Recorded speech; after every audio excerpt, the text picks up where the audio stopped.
Boa tarde, pessoal. Eu gostaria de falar agora, nos próximos momentos, sobre a relação da arte e da Proexis. Primeiro, eu gostaria de dar uma boa tarde a vocês, como já falei, e fazer um agradecimento à Apex, pelo convite dessa palestra. Nos próximos slides, eu vou tentar trazer vários pontos de vista sobre essa questão, porque a gente vê que é uma questão polêmica, que não tem como dizer se é ou não é. Então é isso que eu gostaria de apresentar, Essas várias óticas a respeito da automimese e da Proex. Tá? Ao longo da palestra eu gostaria que vocês fossem interagindo, fossem fazendo perguntas, para a gente poder sanar agora, Porque sempre que a gente tem essa distância, que a gente trabalha com a educação à distância, a gente precisa de uma interação maior, para saber se vocês realmente estão compreendendo ou não, Então fiquem bem abertos, fiquem bem disponíveis para perguntar, que a gente vai tentar solucionar as dúvidas, na medida do possível.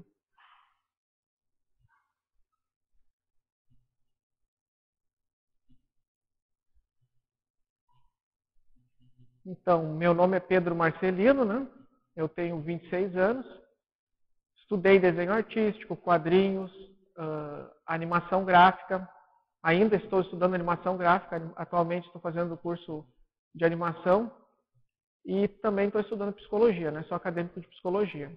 Trabalho nessa área das artes gráficas como ilustrador, quadrinista e animador 2D. Sou professor do SESC, aqui de Foz do Iguaçu, de quadrinhos, mangá, pintura, arte para crianças e desenho artístico. No âmbito da consultologia, eu voluntario na Holotec e na Gibiteca e também sou voluntário da pré-IC de pesquisologia, onde que eu estou fazendo um trabalho junto com outros colegas de pesquisa da linguagem gráfica e da ponte dessa pesquisa com o paradigma consciencial.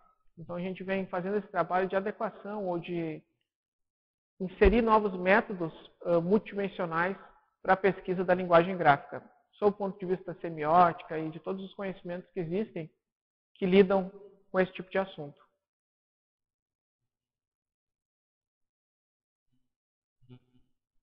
Eu vou começar agora nesses primeiros slides fazendo algumas definições.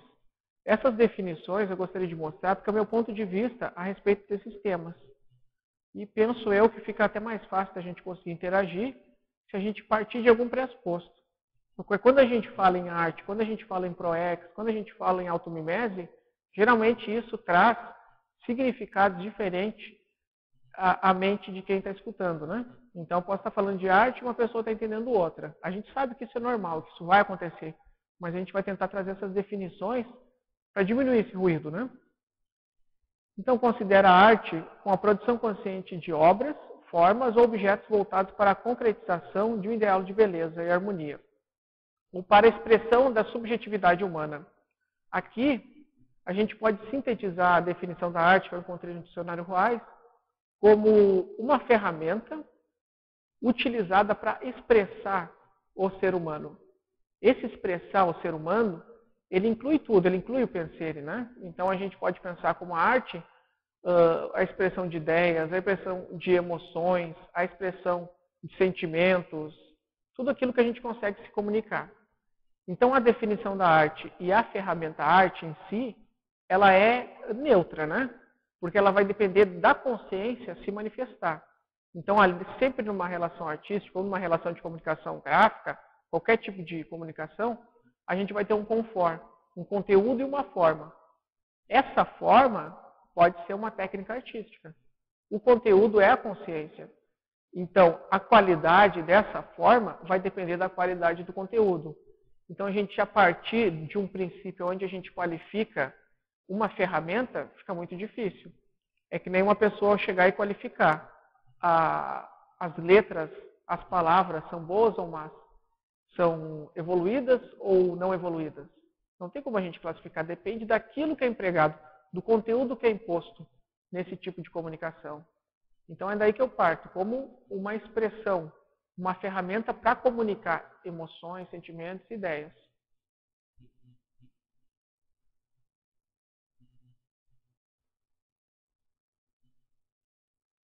Aí fica importante a gente tratar de um conceito. Esse conceito é uma hipótese que eu venho trabalhando há alguns anos, desde que eu comecei a pesquisar a arte em si, né? Sobre o ponto de vista do paradigma consciencial. Eu chamo esse conceito de síndrome do artista. Isso não foi classificado ainda pela psicologia, a gente não tem ainda um consenso, a gente não tem ainda, vamos dizer, pesquisas suficientes para definir, para delimitar bem essa pesquisa, né? Sobre a síndrome do artista, mas é uma hipótese que eu venho trabalhando, né? Essa síndrome do artista nada mais é do que um conjunto de comportamentos, traços patológicos que acabam por prejudicar os relacionamentos sociais, pessoais da consciência que tem. E dentro desses traços, geralmente a gente observa esses 10, né? Que eu coloquei, que eu listei para vocês verem. Emocionalismo. Geralmente a pessoa que manifesta a síndrome do artista, ela é extremamente emocional. Algo que acaba por embotar o seu potencial intelectual, o seu raciocínio, né? Isso muitas vezes é combinado com egoísmo, ou seja, a pessoa tem um egoísmo exacerbado que beira, ou que muitas vezes é um tipo de egocentrismo infantil, onde a pessoa vê o mundo como um reflexo, como uma reação daquilo que ela fez, ou seja, tudo está voltado a ela, isso tudo está interagindo com ela e está em conflito com ela. Isso é a qualificação desse excesso de egoísmo, né? Um egocentrismo onde o mundo depende dela e o mundo é para ela, né? Depois tem a dispersão. A gente vê muitos casos de dispersão, a pessoa que pega muitas coisas, a pessoa que faz muitas coisas ao mesmo tempo e não consegue concluir, né? Então a dispersão geralmente está associada a uma falta de acabativa. Inicia-se vários projetos, tem-se muitas ideias boas, porém a acabativa muitas vezes é deixada de lado. Aqui a gente tem o exemplo do Leonardo da Vinci e muitos outros artistas, né? Que iniciaram grandes obras, porém não conseguiram terminar todas elas, né? Tem também a desorganização, que na verdade é uma dificuldade de dispor os elementos, de ordenar os elementos para facilitar, ou seja, de otimizar as coisas, tanto objetos físicos quanto os objetos mentais, os conceitos cognitivos. Essa é uma grande dificuldade que muitas pessoas que possuem essa síndrome encontram, né? Elas não conseguem organizar, ou seja, planejar e conseguir dispor os elementos para facilitar a vida delas, né? Então isso gera entropia, isso gera N tipos de dificuldades pessoais e sociais, né? Depois a gente tem a superficialidade. Não, eu pulei um. Tem o quinto, que é o hedonismo. O hedonismo, ele virou até um tipo de filosofia dentro do meio da arte, né? Não que isso seja divulgado, mas isso está implícito, né? Muitos artistas dentro das diversos tipos de artes, né? Eles manifestam um hedonismo exacerbado, ou seja, viver pelo prazer, evitar a todos os custos a dor e o sofrimento. Ou seja, não se enfrenta a nada, não se tenta superar nada que é difícil, porque isso vai acabar tirando da zona de conforto, né? Então é uma vida em prol de ter prazer, uma vida em prol de se sentir bem. Isso a gente vê que é extremamente patológico no sentido de que a vida é. Não tem como a gente delimitar, como a gente manipular a vida. Não, a minha vida vai ser só prazer. Não, a vida não tem como ser só alguma coisa. Toda vez que a gente vai tentar fazer da vida só prazer ou fazer da vida só sofrimento, a gente acaba desequilibrando muito e sofrendo muito mais do que se a gente buscasse interpretar, entender e superar esses momentos que surgem na vida, né?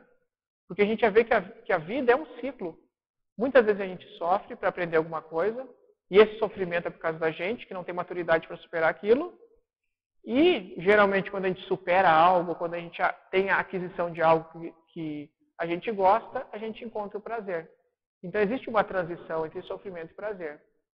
Quem vive nesses opostos, vive no desequilíbrio. A pessoa que busca o equilíbrio, busca o meio termo. Seria a pessoa sentir-se bem, a pessoa ser feliz. E entender como o cosmos, como a realidade existe, como ela se manifesta, e essas alternâncias de dor, de sofrimento, de alegria, de tristeza que acontecem na vida de qualquer ser humano, pelo menos numa consciência que não alcançou o máximo ainda da escala evolutiva ou não alcançou o topo, né? Então isso seria esse hedonismo, até enfatizei porque é bem importante a gente pensar, né? Eu estou vendo que tem algumas perguntinhas, Eu vou só terminar esses 10 e já estou respondendo essas perguntas que tem aqui, né? Depois a gente vê a superficialidade, que é uma dificuldade em aprofundar, então a pessoa não quer fazer uma pesquisa profunda, ela quer simplesmente fazer algo superficial porque é mais rápido e o resultado é momentâneo. Ela fez, viu, acabou. Tem dificuldade de entrar, de aprofundar, de pesquisar, de pensar, refletir, de trabalhar em projetos que vão demorar 1, 2, 3, 5 anos. Né? O estrelismo, que também é bem comum, que a gente pode sintetizar como uma busca inconsequente e desesperada por fama, por aparecer, por ser o centro das atenções, que a gente sabe que atrapalha a vida de qualquer um, né? Porque essa questão de querer ser o melhor, querer ser o centro das atenções, é algo que sempre vai trazer sofrimento, porque nunca a pessoa vai conseguir atingir aquilo que ela quer. Porque aquilo que ela quer não existe, é uma ilusão da mente dela. Ela acaba gerando uma expectativa tão grande que por mais que ela seja uma Ivete Sangalo, ela nunca vai se sentir satisfeita, porque ela sempre quer mais. Então esse estrelismo também atrapalha muito. Manipulação. O artista, por manipular muitos meios, né, por manipular técnicas, ele acaba sendo um grande manipulador. Só que ele pode fazer isso cosmoeticamente ou anticosmoeticamente. Detalhe, eu estou falando de manipular objetos. Porém, essa manipulação de objetos, pigmentos, técnicas de desenho, pintura, canto, dança, ela geralmente transcende só o mero objeto e vai para a relação social. Então, muitos artistas, como têm essa facilidade de manipular, acabam sendo pessoas manipuladoras, que conseguem, de uma maneira, embotar, enganar os outros para conseguir aquilo que mais convém a eles, ou para suprir a necessidade grande de se sentir bem sempre, né? Depois tem também a rebeldia, que é querer sempre fazer o contra. O rebelde nada mais é do que a pessoa que quer o contra. Ela não é uma pessoa livre, ela está presa ao contra. Então ela diz que ela é rebelde porque ela quer ser livre do convencional, livre do padrão. Mas ela acaba se prendendo no contra. Então quantos grupos a gente vê que é o contra, simplesmente? Se a gente deixa a barba crescer, eles raspam a barba. Se a sociedade diz que é para ser cabeludo, eles cortam o cabelo. Então, são pessoas que buscam, inconsequentemente, a rebeldia. E a gente vê isso muito no ambiente artístico, né? E o perfeccionismo, que acaba que a perfeição não existe. Porque todo conceito de perfeição, ele sempre gira em torno daquilo que é perfeito e sempre será perfeito.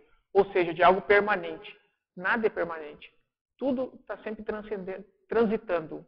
Então, hoje a gente tem uma flor linda, hoje a gente tem um céu lindo, hoje a gente se sente bem, bonito, hoje a gente fez um trabalho lindo. Mas o amanhã vem e muda esse conceito. As coisas se transformam, tudo muda sempre.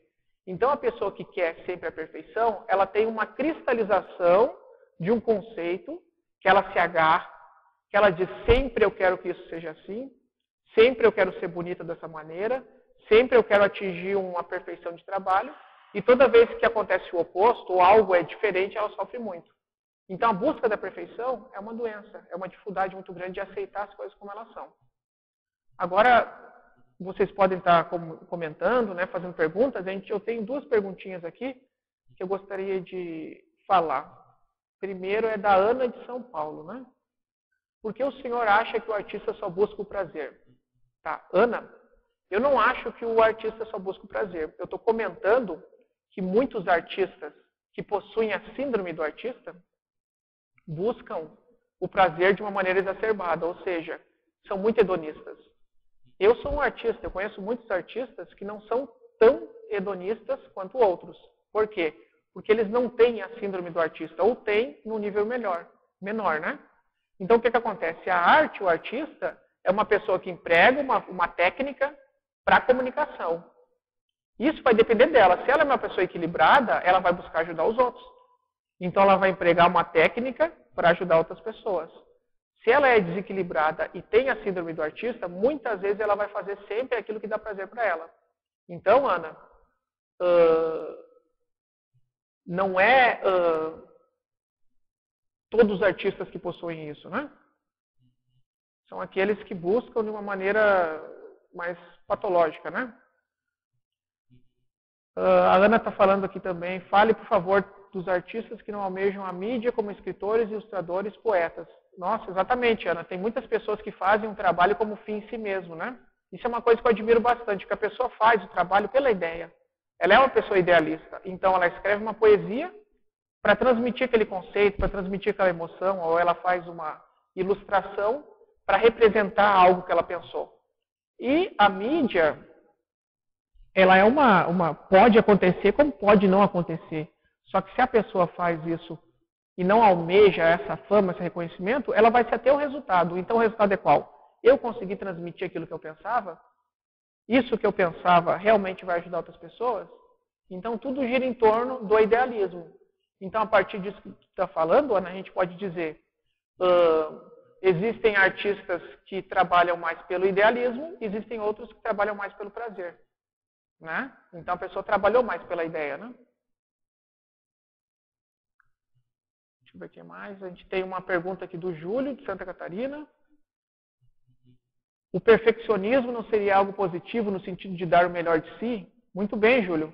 Exatamente. A gente pode trazer um conceito aqui para entender melhor o que eu quis dizer com o perfeccionismo, que é o Kaizen. O Kaizen é um conceito que se usa muito no Japão. Isso quer dizer melhoria constante.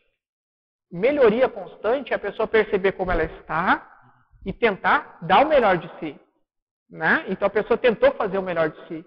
E o perfeccionismo é a pessoa pegar, por exemplo, um referencial. Então ela pega o serenão e ela diz assim, eu tenho que ser tão perfeito quanto o serenão.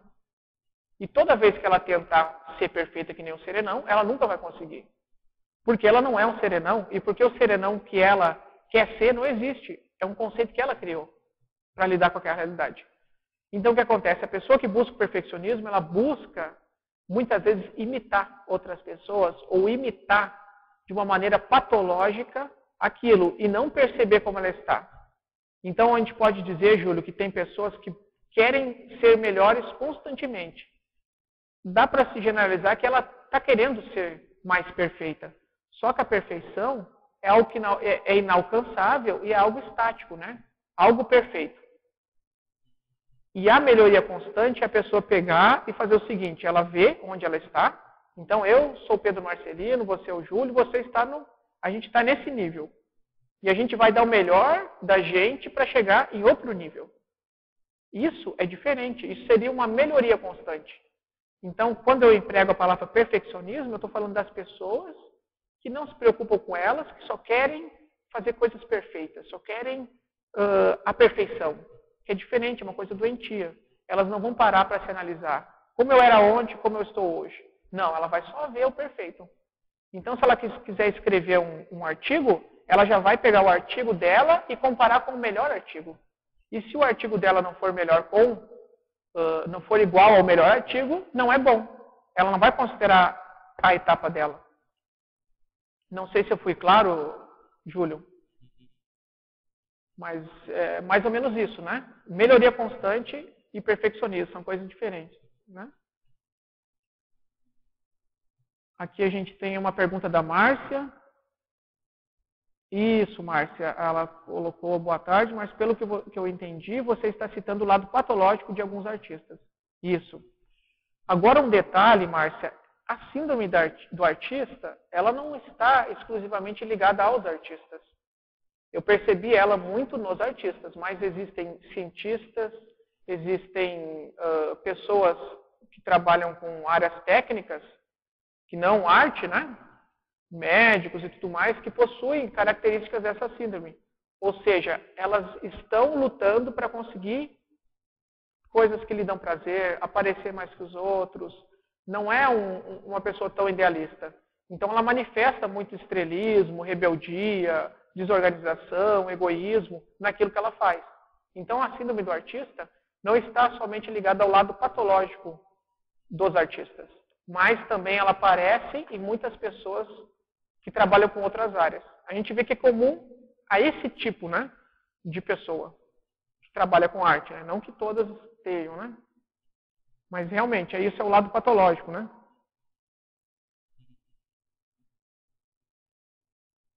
Então a gente tem aqui outra pergunta da Ana, esse rol de itens que podem acompanhar a síndrome do artista. Pode acompanhar pessoas comuns em quaisquer áreas que elas atuem? Exatamente, Ana.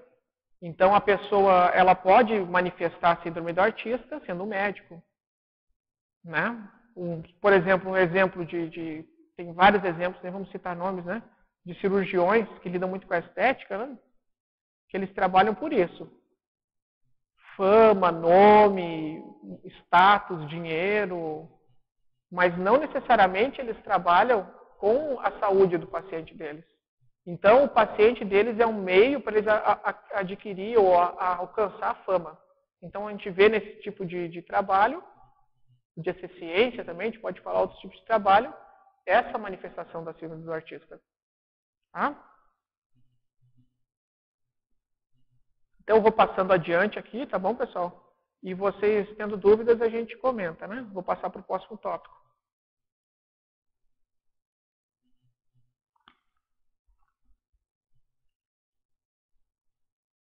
Só mais uma perguntinha aqui. Terezinha de Goiânia. Boa tarde, Terezinha. A patologia relativa ao toque tem a ver com essa patologia? Pode ter relação, né? Então, a gente pode ter vários transtornos, várias patologias combinadas com a síndrome do artista. O que acontece? Quando a gente começa a estudar o paradigma consciencial, a gente começa a extrapolar o conceito de normalidade. E a gente começa a ver que tem coisas que não são consideradas na psicologia como patológicas, que são consideradas para a gente como patológicas. Por exemplo, um pensene negativo, o pensar mal das pessoas. Isso é uma patologia. Não está classificado num livro de psiquiatria nem de psicologia, mas é um tipo de patologia, é um comportamento patológico, né? Então, a gente acaba que a gente tem o conceito de saúde, que ele é mais, ele depende de mais itens, né? Então, ele é mais complexo. Então, muitas vezes, a pessoa que tem a síndrome do artista, ela pode ter toque, ela pode ter déficit de atenção, ela pode ter hiperatividade, ela pode ter muitos transtornos de personalidade, né? O ideal é para a pessoa identificar isso, primeiro a pessoa ver como ela está consigo mesma, né? Depois ela procurar a ajuda de alguém que possa ajudar, um profissional, né? Então é mais sério, ela tem que fazer um diagnóstico, tem que estar conversando com alguém para ver se aquilo que ela pensa que é uma síndrome do artista ou uma dispersão consciencial não é algum tipo de patologia, né? Mais delicado, né? Que necessita até de medicamento, tá? Então aqui a perfeição, né? Que a gente comentou, a gente até comentou com o Júlio, né? Por idealizar a perfeição humana, o artista está constantemente em conflito consigo mesmo, pois, ao invés de tentar se melhorar através de reciclagens, ele se autodeprecia, se autovitimiza por sua condição indesejável. Então, ele acha sempre que ele nunca se vê como alguém se melhorando, ele está sempre se depreciando, porque ele se compara com aquilo que ele não é, com aquilo que está distante dele. E só que essa comparação não é uma comparação saudável em busca de um referencial para melhoria constante. É uma comparação simplesmente para se autodepreciar. Então a pessoa tem dificuldade de lidar com a realidade e ela acaba se autodepreciando pelo perfeccionismo. Vou voltar a comentar. Uma coisa é a pessoa ter uma postura de melhoria constante. Ela buscar um referencial de alguém, de uma pessoa que atingiu aquilo que ela quer atingir. Então, ela vai conseguir observar aquela pessoa e tentar aprender com ela, através de um processo de reciclagem. Outra coisa é a pessoa que faz algo e diz, não, isso não está bom. Por quê? O fulano fez melhor. Ela não está buscando a melhoria constante, ela está buscando a depreciação de si mesmo só. De se sentir ruim, fracassada, de não dar valor àquilo que ela faz.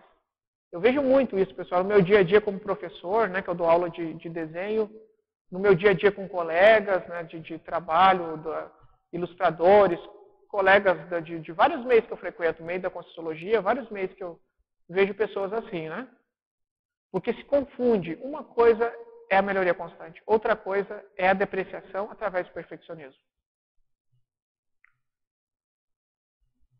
Aqui eu tenho duas hipóteses que eu venho trabalhando ultimamente quanto à síndrome do artista, que é a questão da assimetria hemisférica, que nada mais é do que a ativação maior de um dos hemisférios cerebrais, do que do outro. Então, a gente tem hoje várias pesquisas dentro da psicologia, dentro da neurociência, que apontam para funções cognitivas diferentes dos hemisférios cerebrais, né? Então, a gente tem o direito, que faz um trabalho diferente, que faz um trabalho mais criativo, mais visual, e o hemisfério esquerdo, que faz um trabalho mais racional.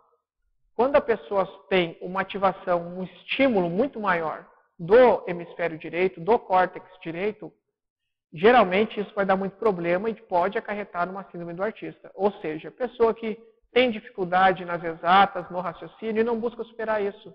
Ela quer só ter o trabalho do lado direito, vamos dizer. É como se uma pessoa andasse na rua só com uma perna, né? Então acaba que isso causa uma assimetria, né?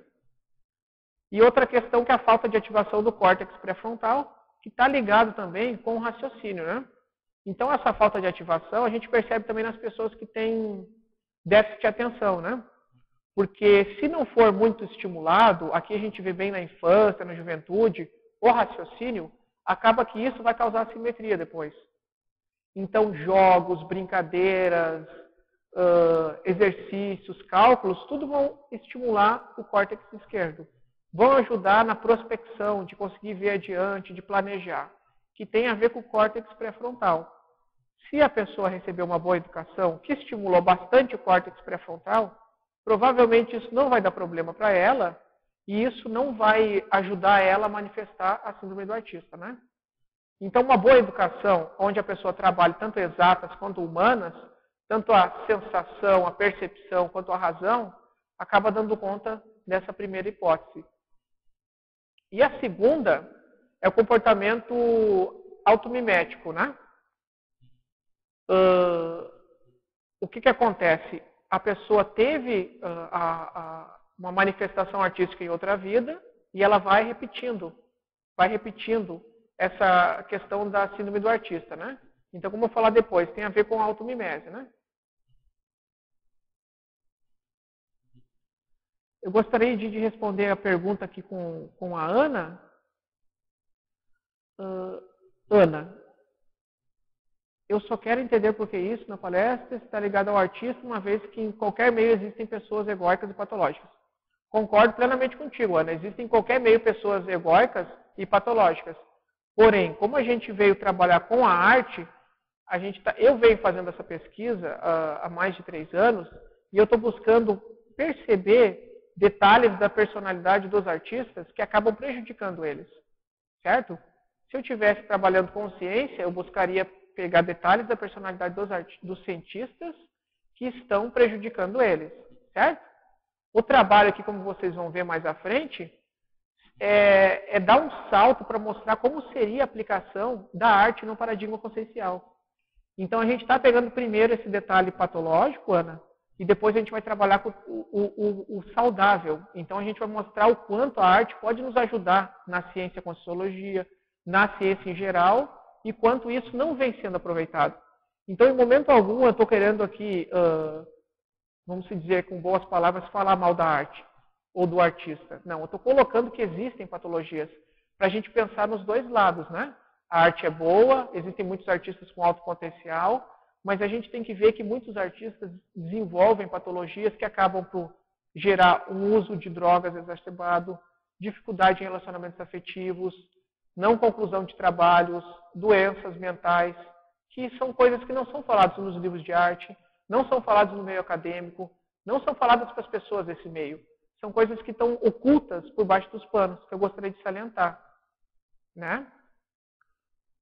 Então, como você falou, Ana, eu concordo com você, esses trafares são comuns às pessoas. A gente pode se dizer que quase todas as pessoas têm muitos trafares, só que em níveis maiores. E conforme a gente vai conseguindo enxergar padrões, a gente vai conseguindo unir eles, de alguma maneira, para tratar de um tipo de personalidade em específico, certo? Então, não sei se eu vou trabalhar agora com a definição. A Adriana perguntou se eu posso definir automimese. Eu vou trabalhar com a definição de automimese. Tá?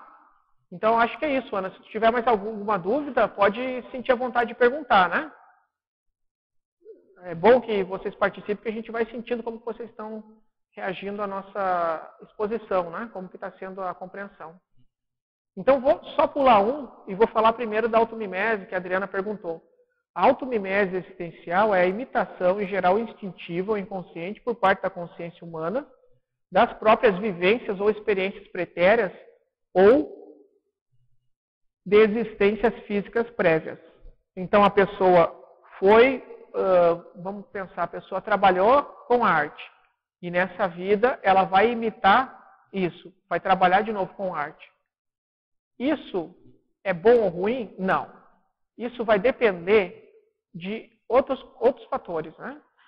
Então, a gente vai pegar uma pessoa que foi médico em outra vida e hoje tem a sua proex relacionada com medicina. Ele está fazendo uma automimese. Porém, isso é uma automimese indispensável. Ou seja, uma automimese que ele escolheu lucidamente no curso permissivo para estar conseguindo concluir a sua proexis. Agora, existem outras pessoas que não chegaram a planejar isso, que tem o tipo de automimese dispensável. Então, vamos supor, esse mesmo médico que a gente deu o exemplo, ele teria uma proexis, vamos supor, né? De trabalho com arte. Então, vamos supor que ele tivesse algum trabalho com arte que faz parte da proexis dele. Porém, aquilo ia ser muito difícil para ele. E ele foi fazer alguma coisa que ele está fazendo há muitas vidas. Aí, ele repetiu e foi contra com aquilo que ele planejou. A gente chama isso de automimese dispensável, ou seja, a repetição que não tem relação com a nossa programação existencial. Tá bom? Eu acho que eu respondi aqui a pergunta sobre automimese, né? Eu vou voltar aqui no anterior, que a Adélia perguntou. Depois, se vocês... eu posso disponibilizar esse material na internet depois para vocês. Se vocês quiserem estar fazendo download, né? Eu posso estar mandando o link. Vocês só deixem daí no final os seus endereços de e-mail, que a gente pode estar mandando depois esse trabalho. E mesmo o vídeo vai ficar gravado, né? Então depois vocês vão poder assistir no site da Apex.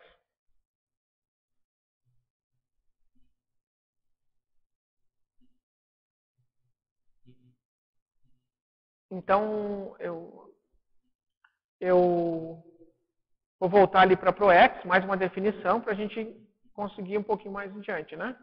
A ProEx é a programação existencial específica de cada consciência humana em sua nova vida nessa dimensão. Então, como eu falei, a pessoa programou no extrafísico antes de nascer algo a cumprir nessa dimensão, nessa vida. O nome dessa programação lúcida, planejada, é ProExis, programação existencial. Então, esse conceito que a gente vem usando várias vezes no nosso trabalho aqui, né? Que é importante, né? Então, a programação existencial, geralmente, o que ela é? Ou dá para se dizer, a programação existencial é algo pró-evolutivo. Então, é algo a favor da evolução das consciências. Então, se a pessoa programou, ela programou alguma coisa para ajudar as outras dentro da Proexis. Porque é algo evolutivo, algo humano, algo assistencial, altruísta. Né? Então, é importante a gente frisar. A gente vê que existem muitas maneiras de a gente trabalhar e muitas áreas que a gente pode trabalhar para ajudar os outros. Né? Então, a Proexis abarca muita coisa.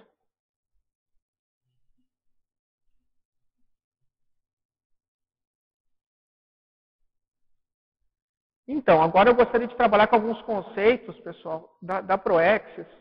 E eu vou fazer um paralelo com o meu histórico, com a minha vivência dentro desses conceitos, para a gente pensar em como a gente pode refletir, como pode ficar mais palpável a Proexis. Né? A gente não pode achar que vai ser uma descoberta fácil, certo? Porque a descoberta da Proexis é uma descoberta que ela vai nos exigir bastante reflexão, bastante recolhimento íntimo para a gente pensar sobre isso, né?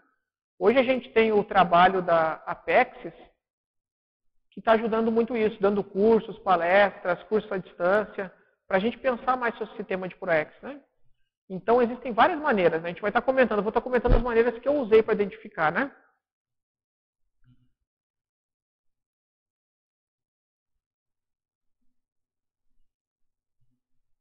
Tá. a gente viu uma pergunta aqui da Vera. Essa pergunta da Vera tem total ligação com a ideia inata, né? A Vera perguntou, como saber se essa ProEx, se é ProEx, se a primeira oportunidade que eu tive já estava desenhando e fazendo escultura ainda bem no início, com pouca idade. Muito bem, Vera. Eu vou trazer a minha casuística e a gente vai comentando, a partir disso, a questão das ideias inatas. Ideias inatas são ideias que a gente traz espontaneamente de outras vidas, do intermissivo. Então, basicamente, aquele comportamento, aquela ideia que existe presente na criança pequena e que ninguém sabe de onde surgiu. Então, é algo que ela gosta que não tem estímulo, ou que tem estímulo, mas ela gosta muito, né? Então, uma maneira de a gente ver nossas ideias inatas. Desde quando eu tenho vontade e facilidade para fazer isso? Geralmente, as ideias inatas se manifestam cedo, né? Então, a pessoa, para identificar, ela tem que se perguntar quando que ela começou. Então, vou colocar alguns casos que aconteceram comigo, que eu acho que vai dar para a Vera e para os colegas estar pensando bastante sobre a história, né? Sobre o histórico de quando as ideias inatas se manifestaram. Tá? Aos 4 anos, pessoal, eu gostava muito de desenhar os Smurfs, que eram uns bichinhos azuis, que eu brincava muito de desenhar eles. E eu lembro que com os 3 eu tentava, mas eu passava por cima e não dava muito certo. E desenhando os Smurfs, os Mickey, eu comecei os desenhos animados em geral, a perceber que eu queria fazer aquilo ali. Que eu queria ser um desenhista, né? Então, bem cedo eu já falava aos 4 ventos que eu seria um desenhista, né? Então as pessoas perguntavam quando eu era pequeno, o que você vai fazer? Eu disse, não, eu vou ser desenhista. Eu tinha uma convicção muito grande, né? Pois aos 5 anos, eu fiz o meu primeiro retrato, né? Eu manifestei bastante facilidade e comecei a fazer retratos de pessoas usando técnicas que eu não sabia o nome, como luz e sombra, como muitas vezes eu usava achura, né? Que mais tarde eu fui descobrir para conseguir mostrar como era uma pessoa, né? E o que acontece? Eu fui fazendo esses trabalhos e era muito espontâneo. Eu não tinha lucidez para dizer se aquilo era a minha programação existencial. Eu estou comentando que foram ideias que apareceram cedo na minha vida, que estão presentes desde o início. E que não há como descartar isso sendo uma hipótese de programação existencial. Então, a gente pode partir para uma análise proexológica das ideias inatas. Não que todas as pessoas que têm uma ProEx específica vão ter ideias inatas com aquela área. Eu não tenho como saber de todas as pessoas, mas eu posso falar de mim, né? Então, aos 11 anos, eu já comecei a fazer curso de desenho, exposições, quadrinhos, arte clássica. Eu sempre tive muita paixão pela pintura, pelo desenho clássico, né? E comecei muito cedo com isso, tá? Então, da minha parte, eu tive muitas ideias inatas a respeito do trabalho com o desenho, certo? Porém, o trabalho com o paradigma consciencial, eu ainda não tinha uma capacidade cognitiva para entender, né?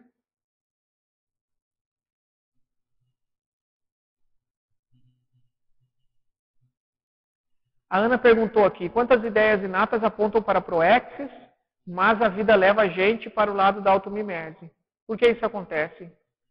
Porque geralmente, Ana, o que eu posso dizer do meu caso é que a automimese é mais fácil de se fazer. Eu tenho uma automimese muito forte para o lado da filosofia, certo?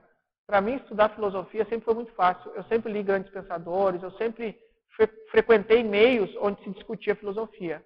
Filosofia no sentido bem clássico, teórica, onde a pessoa é muito erudita, sabe muito sobre Sócrates, Platão, Aristóteles, Nietzsche, porém não se preocupa muito em aplicar isso. Então, o que acontece? Para mim, a filosofia era mais fácil do que a reciclagem do meu comportamento artístico e o trabalho disso em prol da evolução. Eu sentia que era mais fácil eu me isolar, eu continuar como professor, como filósofo. Para mim era muito mais fácil. Eu cheguei a fazer curso de filosofia, estudei bastante tempo filosofia e posso dizer com certeza que isso era uma ideia inata e uma automimese que surgiu, porém que não era o meu foco. Hoje a filosofia contribui, mas eu percebo que o meu trabalho nessa vida não é de ser filósofo, mas sim de usar aquilo que a filosofia tem de bom, como o raciocínio, a oratória e o conhecimento em geral, né?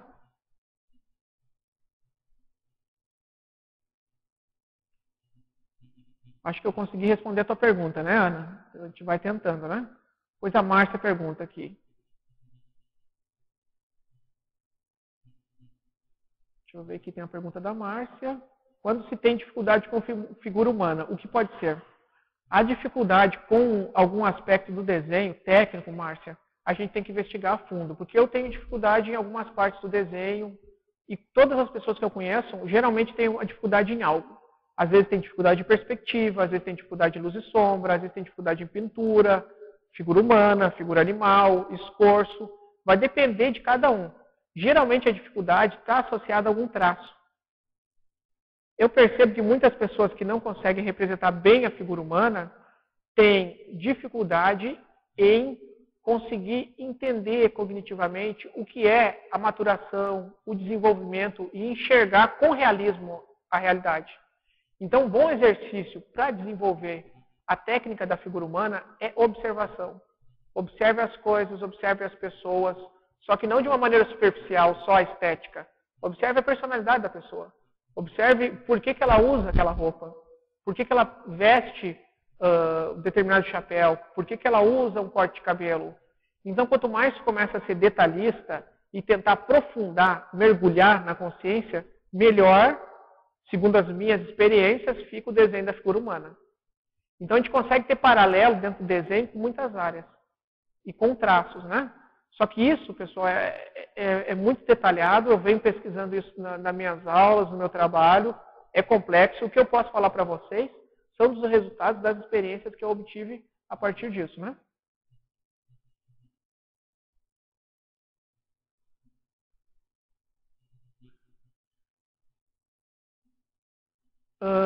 Então, a gente tem aqui outra pergunta da Ana. É que as minhas dificuldades inatas, as minhas ideias inatas me apontam a cura do próximo, desde pequena, quando eu nem sabia que isso era possível. Exato. A gente consegue ver que na infância, por não ter o filtro que a gente tem hoje, isso é bom, isso vai ter reconhecimento, isso vai dar dinheiro, não vai dar dinheiro, a gente manifesta muito daquilo que a gente tem que fazer ou do que a gente gostaria de fazer. Então, Ana, não é fácil, todo mundo está tentando, pelo menos aqui na PEX, na Conselhologia, todo mundo está tentando de alguma maneira, otimizar a sua vida para a Proexis, né? Então, não tem como a gente saber o caso específico, né? É que nem um diagnóstico médico. A gente não consegue dar diagnóstico à distância, nem falar do que uma pessoa tem. Mas a gente consegue nortear. É bom a gente procurar uma pessoa que consiga entender melhor sobre esse assunto para trazer outros pontos de vista, para ajudar a refletir mesmo, né? Vou falar sobre o meu caso. Eu procurei muitas pessoas, fiz os cursos da Conselhologia, todos, ECP1, ECP2, CIP, fiz cursos da PECs, fiz consciência terapia, fiz terapia de psicologia. Muitas coisas me ajudaram a pensar. Leio muitos livros. Então, isso vem me ajudando, porque o meu conceito de Proexis, ele é limitado com a consciência que eu sou. Eu consegui adquirir algumas informações que eu tenho uma certeza íntima, mas isso não é tudo da minha Proexis.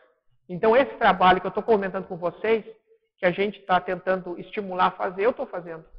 Todo mundo que está trabalhando com Proexis, com evolução, está fazendo. Não é uma coisa que vai ter um fim. Então, é interessante a gente avaliar isso, né?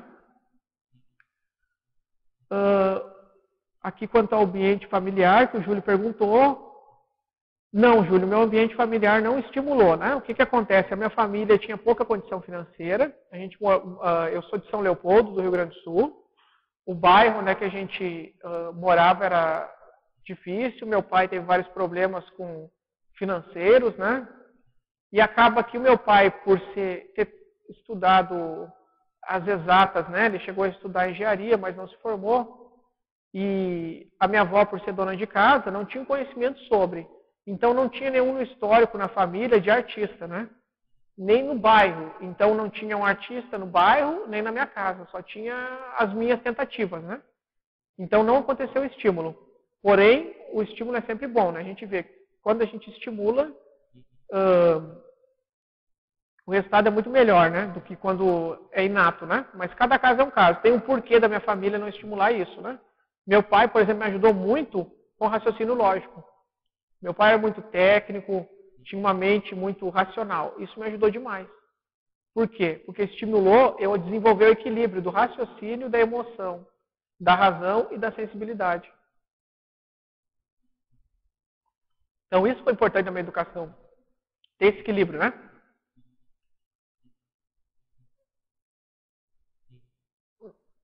Entendo, Ana. A Ana falou no meu caso, eu sinto que houve uma inversão. Entendo. A gente tem que analisar, né? Não é fácil. Essa é a evolução, né? A gente vai manifestando traços, manifestando comportamentos e isso vai tendo uma repercussão na nossa vida, né? Então, eu vou passar aqui um pouquinho, pessoal, que o nosso tempo está... Eu vou passar nos outros para alguns questionamentos, né? Que a gente tem aqui, pessoal, umas questões que eu vou estar falando. Que outra questão que dá para a gente observar são os aportes, aquilo que a gente recebeu nessa área, e como aquilo contribuiu para a gente desenvolver tal habilidade, né? Então, eu recebi muitas coisas, recebi bolsa de estudo porque eu tinha dificuldade financeira, e tudo isso veio contribuindo. E ainda recebo aportes, né, de oportunidades para eu desenvolver esse trabalho nessa área. Tá? Então, eu vou passar esses... vou estar falando um pouquinho mais rápido desses aqui, para a gente dar conta da gente chegar na aplicação, que eu gostaria de falar para vocês da aplicação na Constantologia, que eu acho importante a gente ver que a arte também pode ser aplicada com um fim evolutivo, apesar de a gente não ter muitas manifestações disso hoje, né? Até pelo número de pessoas, não tem um número tão grande para estar pesquisando áreas tão distintas, né?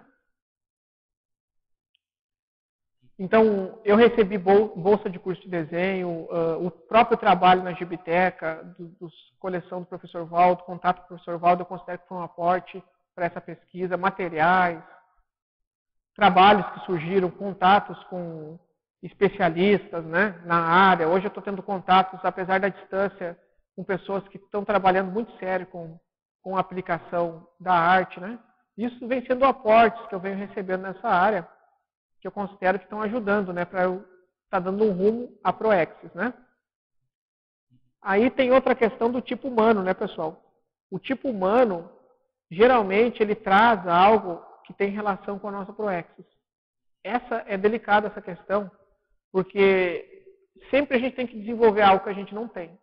Então, eu estou tendo que trabalhar, sempre tive que estimular bastante o raciocínio. Porém, a criatividade, o tipo criativo artístico, é muito presente. Tudo que eu faço, eu tento fazer isso de uma maneira criativa, bem-humorada e diferente. Não tem, se eu for trabalhar como matemático, eu vou fazer isso. Qualquer área que eu vou fazer, porque faz parte do meu temperamento. Então, é inerente a mim. E isso tem total relação com esse tipo de trabalho. Então, eu percebi que, no meu caso, o tipo humano evidencia algo. Só que aqui é um questionamento para a gente analisar e não é algo que vai excluir. Então, só tem a ver com a minha Proexis coisas que tem a ver com o tipo humano. Não. Você pode ver que tem coisas que são complementares. Às vezes, seu tipo humano precisa ser mais bem identificado para você ver que ele faz parte de outro, ou você vê que você tem que fazer um trabalho para desenvolver alguns aspectos da personalidade. Tem um livro muito bom para tipo humano, que é Os 7 Tipos Humanos, do Dr. Roberto Assagioli. Muito bom. Os 7 Tipos Humanos é o nome do livro. Excelente para vocês estarem lendo sobre esse tipo de assunto. Depois na bibliografia esse livro está presente, tá? Como eu falei, né? Eu manifestei essa questão da criação muito cedo. Esse é o ponto aqui, pessoal, da Proexis, eu gostaria de enfatizar. O pessoal que está fazendo pergunta aqui, eu já vou comentar a pergunta. Só quero passar isso aqui da Proexis para conseguir estar falando mais um pouquinho sobre as questões. Qual o meu nível de certeza íntima de que isso foi programado no curso permissivo? A recuperação de cons, ou seja, a recuperação das unidades de informação que a gente tem no extrafísico, que a gente tem no paracérebro, ela é delicada e difícil. E nem sempre ela vai se apresentar da maneira que a gente imagina. Então, uma recuperação de cons não necessariamente vai ser uma projeção consciente, onde você vai ao curso permissivo, senta do lado do evoluciólogo e ele te conta toda a sua Proexis. Eu não conheço ninguém que aconteceu isso, dessa maneira como eu estou falando. Conheço pessoas que conseguem ajudaram a elaborar esse conceito, né? Então, é algo que vai se construir, é um quebra-cabeça que vai sendo montado em cursos, oficinas, livros, reflexões, experiências, né? Experiência é muito importante. Mas é importante a gente pensar que uma das coisas que vão ajudar a gente a pensar a nossa Proexis é a recuperação de cons. Não tem como a gente saber da nossa ProEx só pela teoria. A gente tem que ter a experiência de recuperar o cons. O cons, ele é prático. É uma recuperação de uma memória, de uma informação que você tem, geralmente pelo um fenômeno parapsíquico, ou por uma intuição, por uma sensação, e depois isso ajuda você a estar montando o quebra-cabeça da Proexis. Tá? Agora eu quero trazer na recuperação de cons algumas experiências, né, que eu tive. Para mim, teve duas recuperações maiores geradas por algumas escolhas minhas, né? Então eu parei repentinamente de desenhar, pintar e fazer qualquer coisa relacionada à arte com 17 anos, antes de eu conhecer a Conscienciologia. Não tinha nem ideia do que era Conscienciologia. Esse afastamento que eu tive foi em virtude da filosofia oriental. Então eu pensava o seguinte, como eu quero evoluir e ajudar outras pessoas a evoluir, se o que eu faço é só desenhar para mostrar para os outros, para aumentar o meu ego. Toda a filosofia oriental, toda a filosofia espiritual está falando do altruísmo, falando da gente se doar mais, da gente ajudar o próximo. E o meu trabalho não inclui o outro. É só o meu prazer, é só eu conseguir passar, fazer um desenho para os outros acharem bonitos. Então a minha cognição naquela época ela era limitada e eu consegui enxergar só esse aspecto da arte. A partir daquilo, eu decidi parar de fazer qualquer trabalho artístico. Aqui eu estou comentando, não estou dizendo se é certo ou errado, estou comentando o comportamento que eu tive nessa idade, adolescência e tudo mais, né? Para vocês pensarem. Só que isso foi a junção de duas coisas. Eu tive, foi em meditações, reflexões, a recuperação de cons que eu devia de me desenvolver para ajudar o próximo. Só que a minha cognição da época colocou qual conceito? De que para fazer um tem que acabar com o outro. Então tinha uma dicotomia do meu pensamento. Então, ou eu vou ajudar o próximo, ou eu vou fazer arte. Eu não tenho como eu fazer arte ajudando o próximo. Era o que eu pensava naquela época, não o que eu penso hoje, né? Então eu parei de estudar arte e fui só para filosofia. Depois, alguns anos depois, eu conheci a Conscienciologia e uma professora do IPC, ela fez uma intervenção de que ela estava falando para mim de que eu poderia, que o amparador acoplou nela e falou para ela que eu poderia estar pensando mais sobre a aplicação do talento do desenho na Conscienciologia. Então essa intervenção da professora, ela me ajudou nas reflexões posteriores que me ajudaram a recobrar os cons para a aplicação da arte. Então, como eu coloquei, técnicas parapsíquicas, experiências de saída fora do corpo, insights, laboratórios de mobilidade física, cursos de proexologia, cursos de conscienciologia, me ajudaram a recuperar cons e entender melhor a intervenção da professora. Então, aos 17, eu tive um pouco desse pensamento. Só que por causa da minha imaturidade, eu coloquei contra e acabei parando de fazer. Depois, mais tarde, quando eu conhecia o IPC, teve uma intervenção da professora e eu consegui refletir mais sobre esse assunto. Tá? Então, eu gostaria de comentar mais aqui. A Márcia perguntou, todos os meus retratos têm ângulos proporcionais, mas todos parecem ETs. Isso em estudo, em modelo vivo, é bem diferente. Isso em estudo, né? Mas em modelo vivo é bem diferente. O que acontece, Márcia? O corpo humano é o mais complexo, não há como negar. É difícil desenhar o corpo humano. Busque um bom professor de anatomia que ele vai te ajudar a sanar essas dúvidas. Essa questão do treino. Um bom professor de anatomia é um professor que vai fazer duas coisas contigo. 1, aula de modelo vivo e 2, estudo de anatomia. Só fazer aula de modelo vivo não te ajuda a entender a massa humana, a figura humana, a ponto de representar ela com perfeição.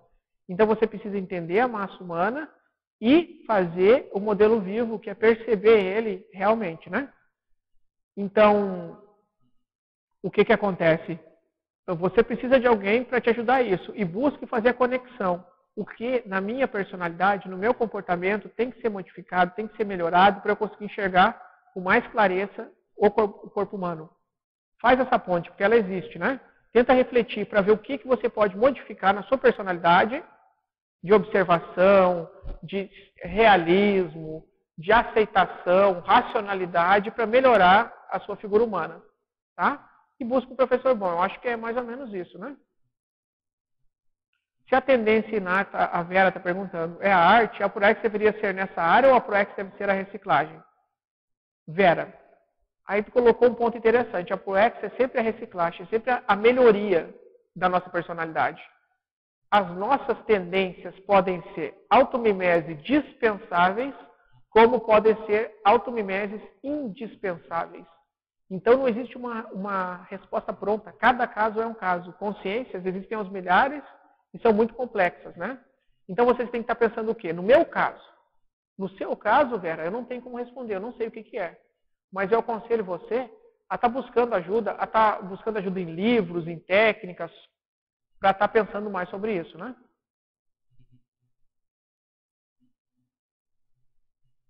Pois a Ana tem outra pergunta aqui. Quer dizer que a arte, se bem aplicada para o ProEx, pode ser útil? Sim. A arte, como eu falei, Ana, ela é uma ferramenta. A gente vai usar a arte como comunicação. Então, o desenho, ele é um tipo de escrita. A história em quadrinho, o cinema de animação, a pintura, elas servem para comunicar ideias. Uma coisa é a comunicação de ideias programada no curso permissivo, em prol da assistência, da multidimensionalidade, da evolução. Outra coisa é a pessoa aplicar a arte com fins egóicos para fugir daquilo que ela realmente tinha que fazer. Então, a resposta para a Ana é a mesma que a gente estava comentando antes com a Vera. Para a gente entender isso, a gente tem que examinar o nosso caso. Eu falo para vocês, não é fácil, mas é muito interessante a gente se investigar. Começar a entrar mais no nosso micro-universo, tentar entender melhor como que a gente funciona e tentar buscar essa conexão com os amparadores, com as consciências extrafísicas, para entender o que a gente tem que fazer aqui. Se é arte, se é ciência, se é arte e ciência e saúde. Uma coisa não descarta a outra, a arte não descarta a saúde, a ciência não descarta a arte. A arte trabalha com comunicação, a ciência com conhecimento. A ciência é adquirir, é produzir conhecimento. E a saúde é assistência, é tratar pessoas. Então, tratar pessoas pode existir enquanto se adquire, enquanto se faz conhecimento, e enquanto se comunica. A arte é comunicação, pessoal, é transmitir ideias, né? Então, a Ana aqui, quando se tenta, a Ana de São Paulo, uma arte de entendimento, sou escritor e poeta, muito bem, ilustrador e poeta, as dificuldades encontradas podem significar o quê? Que se está no caminho errado, se deve insistir. O que acontece? A arte de entendimento, uma arte esclarecedora, ela é bem abstrata. E você tem que pensar uma coisa, ela tem que ter sentido para você, porém esse sentido para você tem que ser capaz de ser explorado, de ser mostrado para outras pessoas. Certo? Então não adianta a gente pensar que tudo que a gente fala vai ser compreendido. Tudo que a gente escreve, a gente vai conseguir transmitir aquilo como a gente pensou.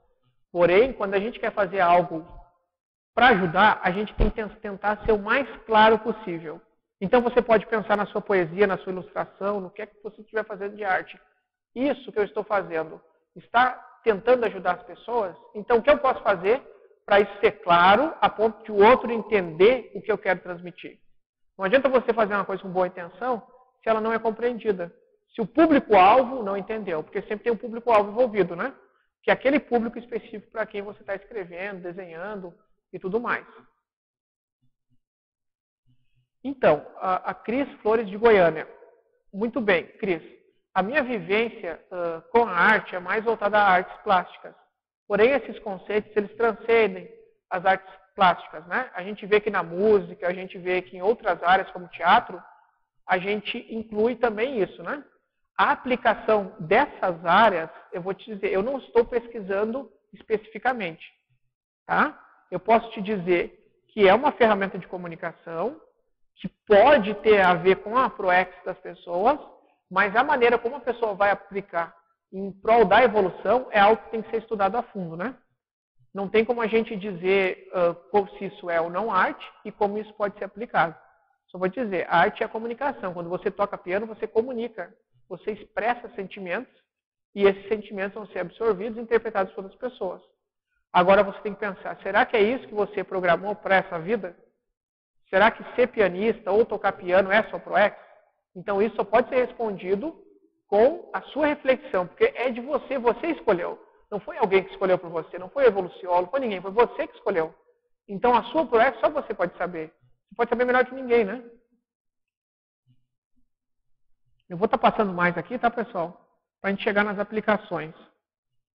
Outra questão aqui, ó. A gente tem que pensar que aquilo para ser algo evolutivo tem que ter uma aplicação. A gente não vai fazer uma proexis de algo que não pode ser aplicado de uma maneira evolutiva. Então, a gente tem que, paralelo ao pensamento, a recuperação de cons, pensar, se eu considero que esse assunto, que esse tema é a minha arte, como eu vou aplicar isso em prol da evolução das consciências? Como eu vou aplicar isso para ajudar os outros? Então, isso vai ajudar a gente a pensar na proex, né?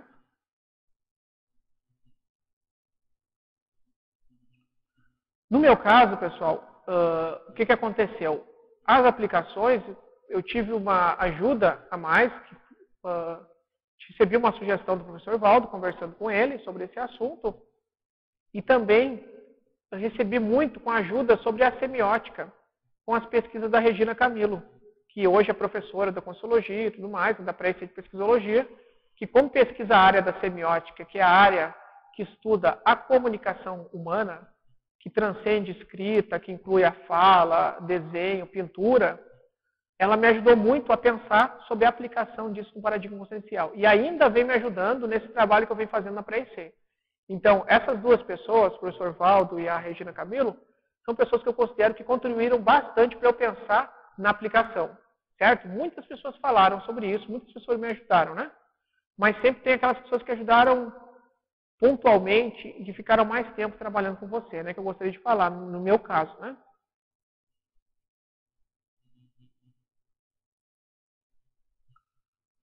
O Rodolfo está falando um ponto interessante, que é do manual da Proexis, né? A gente acaba esquecendo, tem tantos livros na Consciologia, que a gente acaba esquecendo de indicar um. Eu acho que o manual da Proexis é perfeito, pessoal. Ele é um livro muito bom, que aborda claramente a Proexis, que traz técnicas, traz reflexões e que ajuda a gente a pensar melhor sobre esse assunto. Então, tal como o professor Rodolfo comentou, é ideal, se a gente quer estudar Proexis, leia o manual da Proexis. É um livro pequeno, fácil de ser lido. Projeciologia também é um livro interessante para se ler. Todos os livros conscienciológicos acabam tratando desse tema Proexis, né? Uns mais a fundo e outros de uma maneira mais genérica, né? Então, o manual da Proexis é indispensável, né? Obrigado aí pela ajuda do professor Rodolfo, que era um ponto muito importante que eu acabei esquecendo, né? No paradigma consciencial, eu percebo, venho observando através das pesquisas, que a gente precisa de basicamente duas coisas para transformar a arte numa aplicação, né? A gente precisa, primeiro, desenvolver metodologias para o trabalho, análise, ensino e criação com a arte dentro do paradigma consciencial. Então é importante, se existe uma arte produzida dentro do paradigma consciencial ou para o paradigma consciencial, a gente pode ser uma ilustração, pode ser uma história em quadrinho, ela tem que ser desenvolvida metodologicamente, considerando as facetas do paradigma consciencial. A multidimensionalidade, a pluriexistencialidade, a autopesquisa, as bioenergias, todas as questões, a cosmoética, que estão envolvidas no paradigma consciencial. Senão, a gente está fazendo a arte tal como ela é feita no paradigma científico convencional, né? Ou no paradigma artístico convencional. Quando a gente quer dar esse salto para melhorar, para contribuir mais para a evolução do planeta, a gente tem que começar a pensar como a gente vai desenvolver a metodologia, a técnica, considerando a arte dentro do paradigma consciencial. Então, a gente teve a colocação da Ana, que ela estava falando sobre como escrever algo entendível, né? Então, se ela pensar mais ou menos, procurar estudar mais esse assunto do paradigma consciencial, isso vai ajudar ela a pensar mais. Né? Como ela vai produzir algo assim, né? Depois o conforme, o conteúdo e a forma, a estética e o conteúdo vão ter que ser desenvolvidos para esse fim. Então, todo o trabalho no paradigma consciencial, ele acaba que vai ter que trazer outra forma para aquele conteúdo. Porque é um conteúdo novo, então necessariamente precisa de uma forma nova. Certo? A gente tem, historicamente, várias mudanças de forma para apresentar conteúdos novos, né? Um exemplo que eu cito na filosofia, tem diversos autores que escreveram de maneira diferente, uns de maneira mais sintética, como Nietzsche, que escrevia de uma maneira bem sintética para transmitir o conhecimento dele. Na pintura, existe um paralelo também. Na ilustração, também. Nas histórias em quadrinhos, mesma coisa. Então, quando a gente tem um conteúdo, a gente tem que pensar na forma para a gente apresentar esse conteúdo, de comunicar. Então, todo o trabalho de aplicação da arte dentro do paradigma consciencial tem que incluir metodologias e o conforto. Senão, a pessoa não vai estar aprofundando no paradigma consciencial. Vai ser uma coisa muito superficial, né?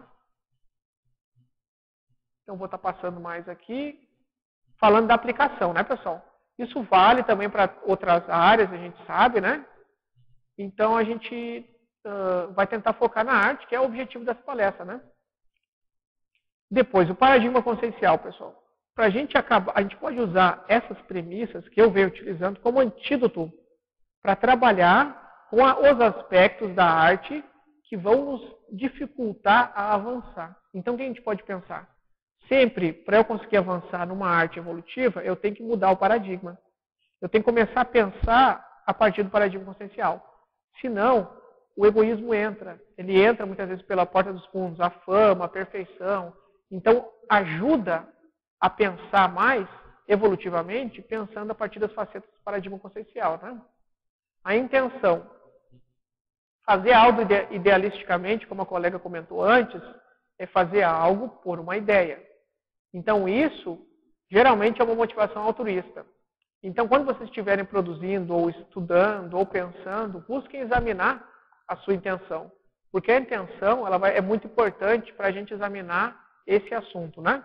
Se eu estou fazendo uma coisa com motivação egoísta, o resultado também vai ser egoísta. Se eu estou fazendo algo com uma motivação altruísta, o resultado vai ser ajudar os outros, né? O conforto, como eu falei antes, a forma, ela traz o conteúdo, né? Então, tudo aquilo que a gente comunica aquilo que a gente é, né? Então, a nossa escrita, a maneira como a gente representa as letras, a maneira como a gente desenha, a maneira como a gente pinta, a maneira como a gente canta, a maneira como a gente toca piano, a maneira como a gente dança, mostra como a gente é. Quando a gente qualifica o conteúdo, a gente qualifica a forma. Porque se a gente muda, a forma muda. Isso eu vejo em experiência pessoal, isso eu vejo nos comentários do professor Val, da professora Regina Camilo, que são pessoas que estudam esse assunto, né? Na mudança do conforto. Então, quando a colega perguntou da figura humana, por que eu enfatizei na personalidade? Porque é um conforto. Se o for tem alguma dificuldade, o com também tem uma dificuldade. Todos temos dificuldade em conforto, seja a comunicação oral, seja a comunicação escrita, seja a comunicação imagética, com desenho e pintura, né? Então é importante a gente pensar nisso, né? E sempre colocar a estética como a forma do conteúdo, não como um fim em si mesmo. A estética existe para transmitir o conteúdo, porque a gente precisa nessa dimensão disso. Então a gente tem que ter um foco. Não vamos fazer mais aquilo só pela aparência, vamos fazer pela aparência e pela representação do conteúdo. Então é importante pensar na ideia, naquilo que está sendo colocado por trás da forma. Tá?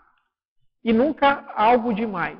Nunca muito o lado direito do cérebro, nem o lado esquerdo. A gente precisa de um equilíbrio. A gente precisa trazer uma comunicação boa, um conteúdo bom, escrever. Se for do nosso métier, da nossa habilidade, desenhar, né? Isso vai tocar piano, isso vai ajudar no equilíbrio. Só que tudo tem o seu devido tempo, né? A gente precisa trabalhar, a gente precisa pensar sobre projetos, dar aula, voluntariar, fazer várias coisas, cuidar de família. Isso tudo tem um tempo. Então, para se equilibrar, a pessoa vai ter que ter escolhas evolutivas, onde ela vai dizer, isso é mais prioritário, isso não é tão prioritário. Buscando sempre o equilíbrio, né? Entre a razão e a sensibilidade, entre o aspecto yin, né, oriental, e o aspecto yang, né? Sempre bom a gente pensar no yin e yang, que é aquela simbologia que os orientais usam para pensar no equilíbrio, né? Muita razão, ela vai acabar embotando a pessoa. Ela vai se tornar tão racional, tão rígida, que ela não percebe mais nada. Muita sensibilidade acaba deixando a pessoa aberta demais às coisas. Aí a gente tem um exemplo dentro do parapsiquismo. O médium, que é muito sensível, ele não consegue ter discernimento. Qualquer consciência entra nele, acopla e faz o que quiser. E o cientista, que é muito racional, por sua vez, nunca tem parapsiquismo, porque ele é tão fechado nas suas próprias ideias que ele não consegue ter abertura para conseguir experimentar a realidade multidimensional. Então, nenhum nem outro. O equilíbrio, o caminho do meio, né? E que nem eu falei, time, priorização, tudo tem um tempo. As coisas têm o seu tempo devido, a gente tem que saber quando que a gente vai usar, quando que é melhor usar isso ou aquilo. Eu estou falando um pouco mais rápido agora para passar esse conteúdo aqui, mas se vocês quiserem fazer perguntas, pessoal, fiquem à vontade, tá? Está sendo bem legal a participação de vocês, para a gente estar pensando, né, sobre isso, né?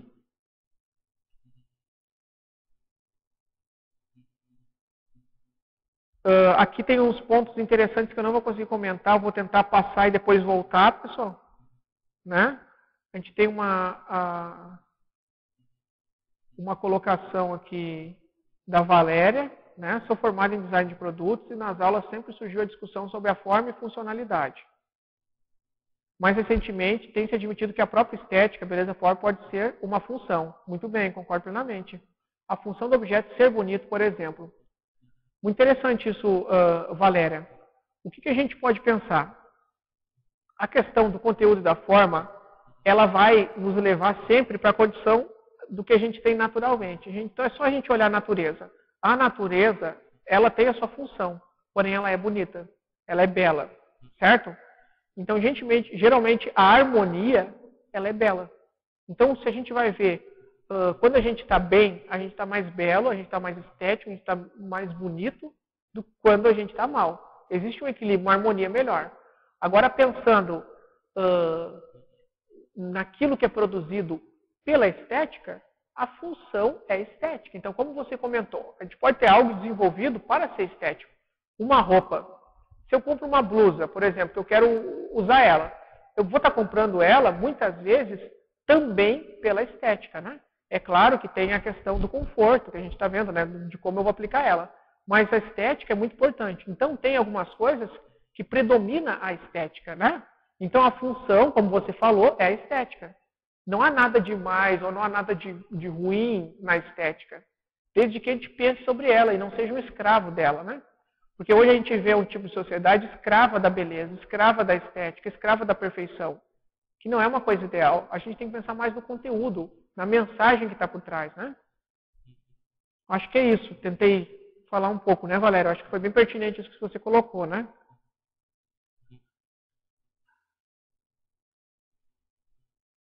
Então, a Ana, quando me referi... aqui tem uma questão da Ana. Quando eu referi à arte, entendimento exige justamente a qualidade do conteúdo. Parece-me que a qualidade do conteúdo, hoje em dia, não é bem vista. Está tudo meio vale tudo, meio escatológico. Acaba que essa rebeldia que a própria sociedade tem, às vezes ela despreza o conteúdo, né? Só forma, aparência, né? Fenômenos na mídia pop que aparece todo dia, e a gente sabe que eles não estão em prol da evolução, eles estão em prol do consumismo, da promiscuidade e tudo mais, né? Então acaba que é uma dificuldade hoje que a gente tem no planeta, né? O que a gente pode fazer? Trabalhar idealisticamente por aquilo que a gente acha, ideologicamente por aquilo que a gente acha que é o ideal, né? Então a nossa ideia nem sempre vai ser aceita por outras pessoas, certo? A gente tem que pensar se é aquilo que a gente quer mesmo, ser autêntico aquilo que a gente é, né? Valéria colocou outra questão aqui, concordo, e a própria estética tem suas variações também. A roupa, por exemplo, pode transmitir vários conteúdos. Muito bem, concordo também contigo, Valéria. Essa questão da estética, a gente sabe que a gente podia chamar, levantar pontos aí com muitos teóricos, Humberto Eco, pessoas que pensaram muito nesse assunto e discutir muito, porque é um tema muito interessante, muito bom de se pensar, dá para a gente trazer diferentes pontos de vista, e que é legal da gente pensar, porque geralmente a gente não pensa muito sobre estética, ela é tão comum no dia a dia, né? Então eu acho interessante o que a Valéria está dizendo, né? Agora, quanto às aplicações, o que eu gostaria de frisar aqui, sempre que a gente tem uma intenção, aquilo vai nos levar de encontro a uma temática e a uma linguagem. Vou dar um exemplo. Então eu tenho a intenção de transmitir um conteúdo que ajudou a minha vida. Então eu venho aqui e faço uma palestra sobre arte ProEx, sobre o tema arte ProEx, e busco uma linguagem adequada para vocês. Como vocês estão à distância, eu não poderia estar transmitindo algo, pelo menos hoje, né, no nosso nível evolutivo, que não fosse por telefone ou pela internet, né, de maneira oral, né. Então tem uma limitação. Eu poderia estar fazendo desenhos aqui, escrevendo, mas dificultaria a nossa comunicação. Então, para melhorar a linguagem, eu escolhi a linguagem oral. Escolhi o tema Proexis, porque ele tem relação com a minha intenção de passar isso que vem me ajudando. Então, toda vez que eu tenho uma intenção, eu acabo escolhendo um tema e uma linguagem. O oposto é verdadeiro. Quando eu tenho uma intenção egoísta, eu vou buscar um tema egoísta e uma linguagem adaptada de uma maneira mais egoísta, né? Então é bom a gente pensar ó, nesse trinômio quando a gente está trabalhando qualquer forma de comunicação, né? Então a Márcia está comentando outra coisa, eu vejo mais a arte hoje pela desconstrução do perfeito. A questão colocada até agora é o perfeito da forma, mas a arte desconstruída que transcende a forma. Muito bem, a Márcia. Então o que acontece? Hoje a gente tem o oposto, né? O perfeito é não ser perfeito, né?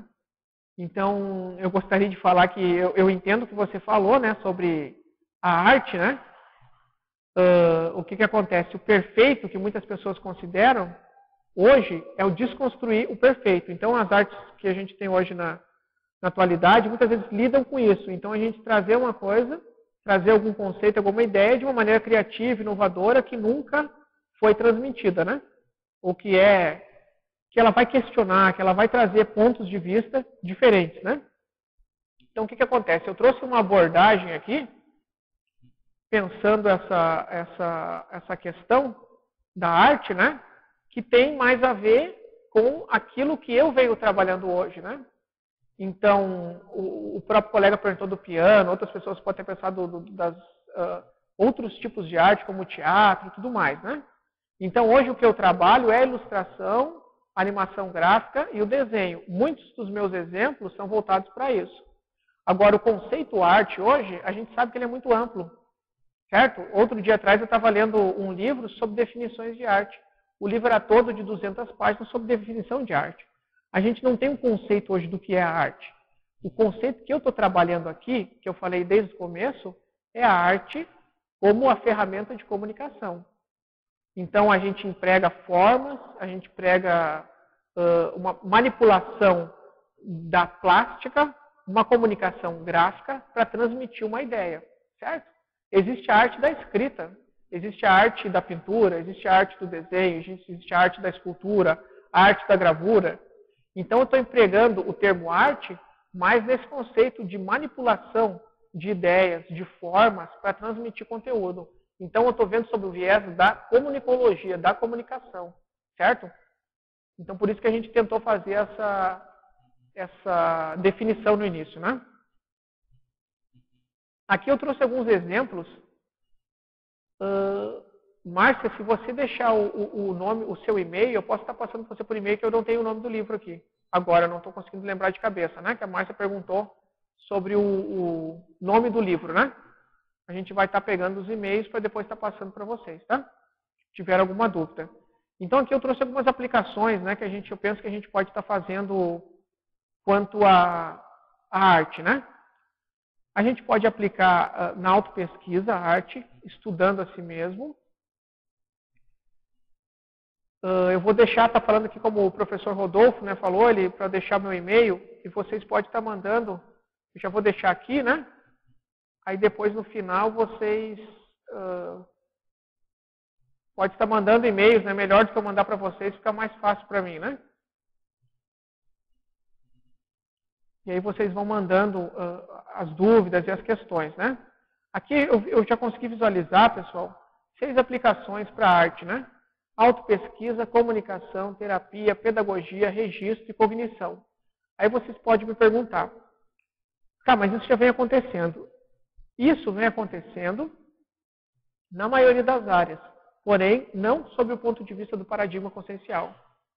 Então a gente vê que dentro do paradigma consciencial todas essas áreas vão ter um salto na sua aplicação. Então, autopesquisa não vem acontecendo, porque autopesquisa é um conceito conscienciológico, né?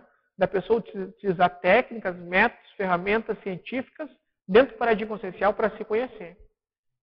Então, a gente... só um pouquinho mais, que o pessoal vai estar dando uma olhada aí para te ver o endereço, né? Para ver se consegue o link ali, né? Então, o que acontece? A gente vai estar trabalhando dentro do paradigma consciencial para dar o salto, né? Então, como seria a gente se pesquisar através daquilo que a gente fez artisticamente ou daquilo que a gente está vendo? Como seria a gente comunicar pelo paradigma consciencial ideias evolutivas através da ferramenta arte? Como seria a gente tratar as nossas patologias com a ferramenta arte? Como seria a gente transmitir ideias, ensinar conteúdos conscienciais a partir do paradigma consciencial com a arte, né? Como seria a gente registrar com a arte e desenvolver? Aqui tem 2 pontos que eu acho que vai dar tempo da gente ressaltar para estar mostrando para vocês, que é o item 5 e o item 1, né? Que eu gostaria de frisar, que tem bastante importante, né?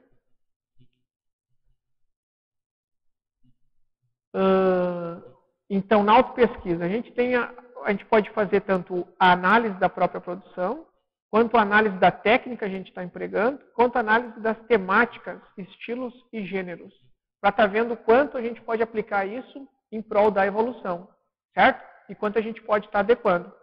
Na questão do registro, no item ali que eu mostrei antes, a gente vê que tem a ilustração, por exemplo, né, ela tem uma função bem útil, que é retratar muitas vezes coisas, experimentos parapsíquicos que não podem ser visualizados. Então hoje a gente não tem uma câmera fotográfica extrafísico. Mas se a gente desenvolver a nossa sensibilidade, nosso parapsiquismo, a gente pode estar conseguindo ter uma projeção, ter uma clarividência, ter uma retrocognição e depois ilustrar visualmente isso de maneira que ajude a comunicar melhor. Tá? Então, basicamente, essas 6 são aplicações que a gente pode estar tentando fazer. Cognição diz respeito a pessoa desenvolver-se cognitivamente, desenvolver o mental soma, através da prática ou através da análise e leitura de obras de arte. Tá? Considerando todos os tipos de obras de arte, tá bom, pessoal? Eu gostaria de saber se vocês têm alguma dúvida, pessoal, que a gente já está chegando no fim da nossa exposição, para a gente tentar sanar agora nos últimos minutos, porque algum conceito que eu trouxe aqui, alguns slides a mais, acabo que não vou conseguir mostrar todos, né? Mas que são exemplos daquilo que eu comentei com vocês, né? Então, aplicações da arte nesses slides que eu estou passando, que vocês podem estar, eu posso estar enviando para vocês depois por e-mail, né? Se vocês mandarem um e-mail para mim, tá? Eu gostaria que vocês fossem falando, pessoal, se vocês têm alguma dúvida, querem comentar alguma coisa nesses últimos minutos, né?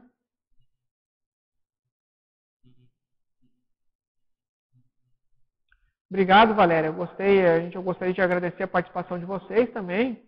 E obrigado mesmo pela participação, pela contribuição com as ideias, né? É muito bom sempre quando vem pessoas que nem vocês e falam, colocam o que vocês pensam, né? Sempre contribui. Porque a intenção é construir conhecimento. Não é estar mostrando alguma coisa pronta, né?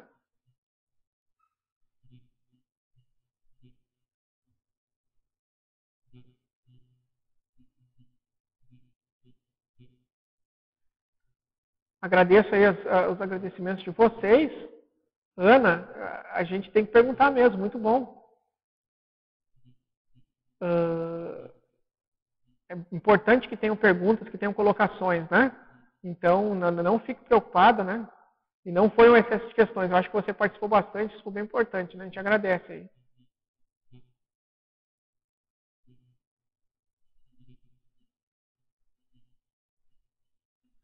É bom a gente pensar, né, Valéria, sobre outras questões. Obrigado, Terezinha. É importante a gente pensar. Agora, nos últimos minutos, eu vou deixar um slide aqui com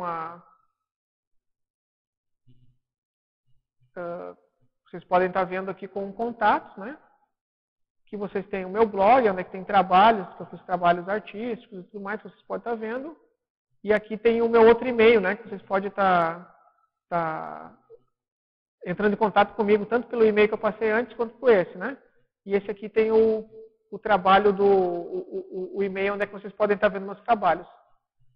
Assim que a gente encerrar, o pessoal da Apex vai fazendo uma divulgação dos cursos, do trabalho que vem sendo feito aqui, né? Que é importante a gente perceber, porque, mais uma vez, eu gostaria de agradecer nessa oportunidade de a gente estar falando sobre esse conteúdo muito importante da Apex, né?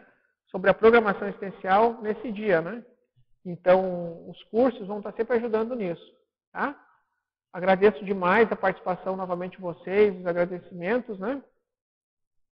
E estou aberto, se tiver mais uma questão, se vocês quiserem comentar mais algo, senão a gente vai dar por encerrado aí a nossa videoconferência. E qualquer dúvida mesmo, pessoal, que vocês quiserem estar colocando, um comentário, pode estar entrando em contato comigo, pode estar acessando lá o blog, comentando sobre os trabalhos, fiquem bem à vontade, tá? Então vamos esperar, acho que alguém tem alguma dúvida, alguma colocação?